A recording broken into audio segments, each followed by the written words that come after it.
चिट्ठियों की अनोखी दुनिया। चिट्ठियों के बारे में इसमें बताया गया है। चिट्ठियों की अनोखी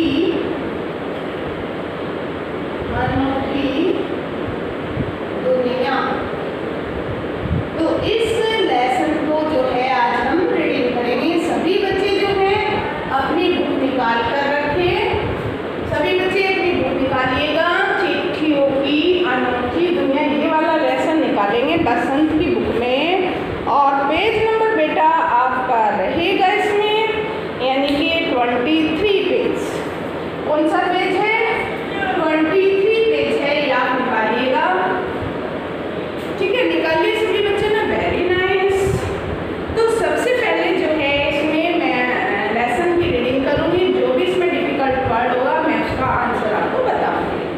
पत्रों की दुनिया भी अजीब, अजीब यानी कि अनोखी, अलग से अजीब दिखने वाली। पत्रों की दुनिया भी अजीब गरीब है और उसकी उपयोगिता हमेशा से बनी रही है। कहने का तात्पर्य जो है, जो पत्र है उसकी दुनिया, पत्रों की जो दुनिया है वो बिल्कुल अलग से अनोखी, अलग है।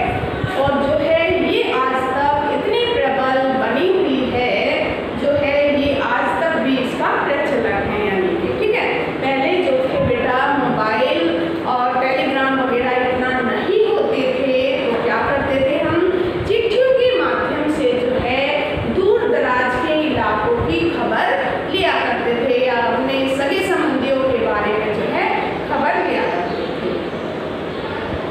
पत्र को काम कर सकते हैं, यानी कि पत्र जो काम कर सकते हैं वह संचार का आधुनिकतम साधन नहीं कर सकता है। कहने का तात्पर्य कि लेखक कहना चाहता है कि जो पत्र काम कर सकते हैं वो यानी कि आधुनिकतम आज के युग में जो है कोई भी साधन ऐसा काम नहीं कर सकता। पत्र जैसा संतोष फोन या SMS का संतोष कहाँ दे सकते हैं?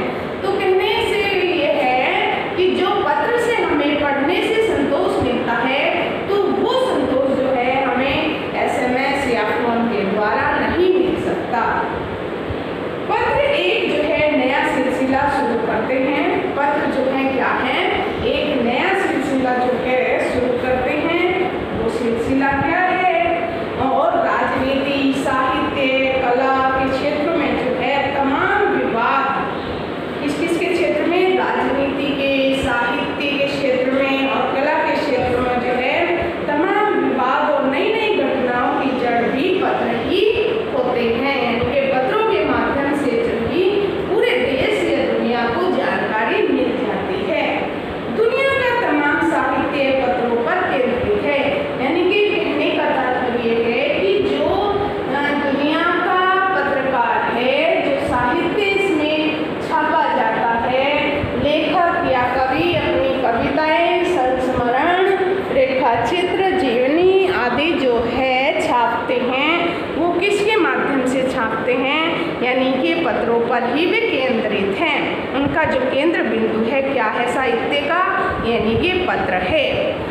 और मानव सभ्यता के विकास में इन पत्रों ने अनूठी भूमिका निभाई है। कहने का मतलब ये है कि जो मानव की सभ्यता हुई है, मानव का विकास हुआ है, तो मानव के विकास में जो है बेटा इन पत्रों ने अपनी अलग से भूमिका, अनूठी यानी कि अलग से भूमिका निभाई है।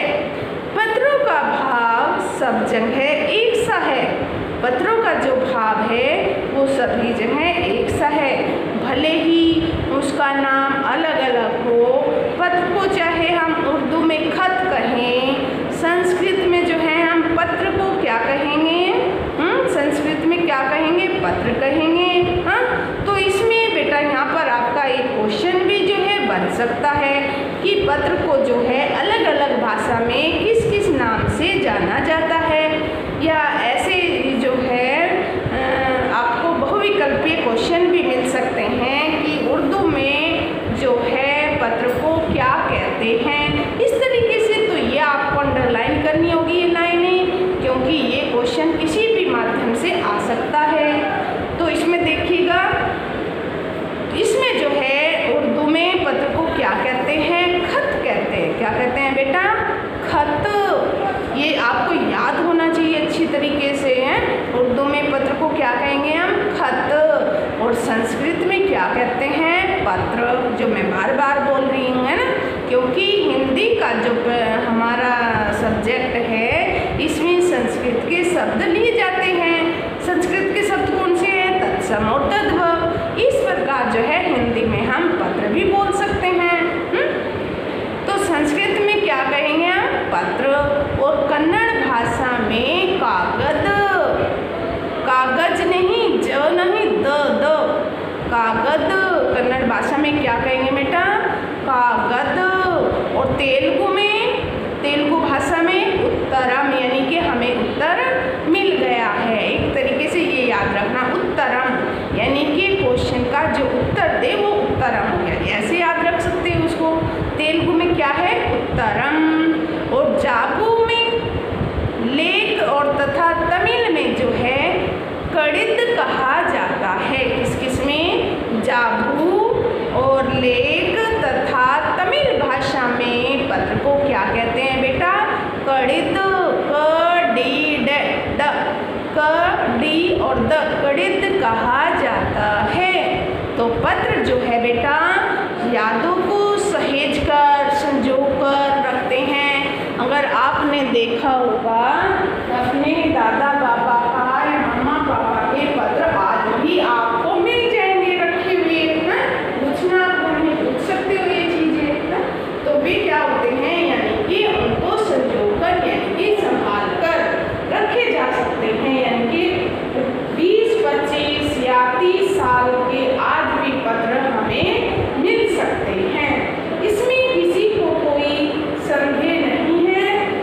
हर एक की जो है अपनी पत्र लेखन कला है, यानी कि हर एक का जो है बेटा अपने लिखने का अलग अलग ढंग दर्शाया गया है। कोई किस तरीके से पत्र को लिखता है, तो कहने का तात्पर्य वैसे तो पत्र दो प्रकार के होते हैं, एक औपचारिक पत्र होते हैं और एक अनौपचारिक। लेकिन लिखने का औपचारिक पत्र जो है बेटा वो अपने उसमें लिखे जाते हैं, कार्यालयों में ये इस तरीके से लिखे जाते हैं। और अनौपचारिक जो है अपने सगे संबंधियों को ऐसे लिखे जाते हैं। तो ये दो प्रकार के हमारे जो है पत्र होते हैं। तो हर एक की जो है अपनी पत्र लेखन कला है और हर एक का जो है पत्रों का अपना दायरा होता है कि दुनिया जो है दुनिया भर में रोज यानी कि पूरी दुनिया में वो रोज यानी कि प्रतिरोज करोड़ों पत्र एक दूसरे को तलाशते हैं, यानी कि एक दूसरे को तलाशते, यानी कि जो डाकिया होता है वो घर घर देने जाता है, यानी कि तलाश करता है किसका घर कहाँ पे। लेकिन डाकिया को बेटा सब पता होता है, उसको जो है पूर्ण जानकारी होती है किसके घर कहाँ पर, उस एड्रेस सारा उनको मालूम होता है। तलाशना मतलब इस प्रकार जो है तमाम ठिकानों तक वे पहुँचते हैं। कौन? डाकिया और पत्र। तो भारत में ही रोज 4.5 करोड़ चिट्ठियाँ जो है डाक में डाली जाती है। कितनी चिट्ठियाँ डाक में डाली जाती है भारत में? यानी कि 4.5 करोड़ चिट्ठियाँ आज भी डाक में डाली जाती है। तो जो साबित करती है कि पत्र कितनी अहमियत रखते हैं, यानी कि आधुनिक काल में भी पत्र, जबकि अब मोबाइल और जो है इसका जो है माहौल हो गया है, मोबाइल वगैरह का मैसेज जा सकते हैं, व्हाट्सएप है, फेसबुक है, इतना जो है इसमें वर्णन दिया है।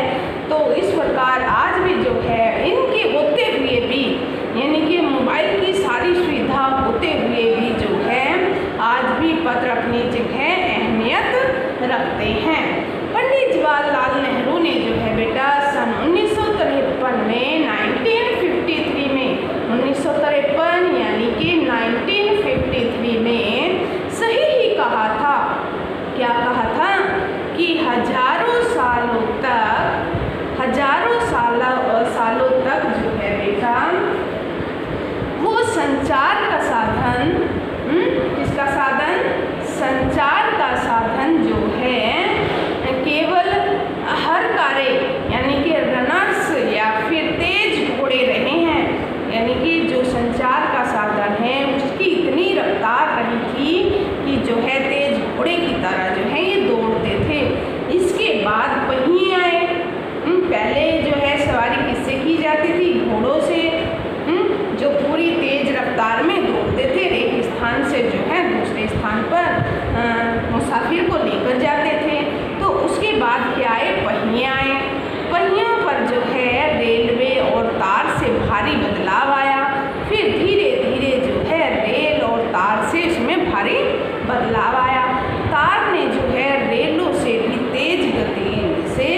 संवाद पहुंचाने का सिलसिला शुरू किया।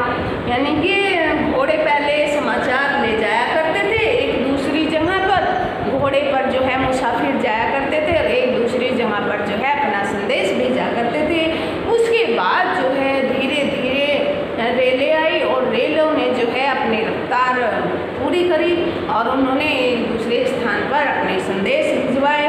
और फिर रेल के होते हुए यानी कि तार का जो है एक जरिया आया, उससे काफ़ी बदलाव आया। उसकी तार की जो रफ्तार थी वो ट्रेन से भी अधिक थी, यानी कि रेल से भी ज़्यादा अधिक उसकी रफ्तार थी, जो एक इतनी जल्दी जो है संदेश पहुंचा सकता था। रेलों से भी तेज गति में संवाद पहुंचाने का सिलसिला शुरू हुआ, किसके माध्यम से? तार के माध्यम से। उसके बाद टेलीफोन, वायरलेस और जो है आगे रेडार। दुनिया ने जो है रेडार ने तो बिल्कुल दुनिया ही बदल दी है। किसने बदल दी है? यानी कि रेडार ने तो जो है बेटा दुनिया ही बदल दी है। देखो ये आपको याद रखना है कि सन 1953 में जो है पंडित जवाहरलाल नेहरू ने ये कहा था, क्या कहा था कि हजारों सालों तक जो है संचार का साधन केवल यानी कि तेज घोड़े रहे थे। यानी कि 1953 ईस्वी तक जो है घोड़ों के माध्यम से एक दूसरे स्थानों पर जो है संचार सेवा जा सकती थी।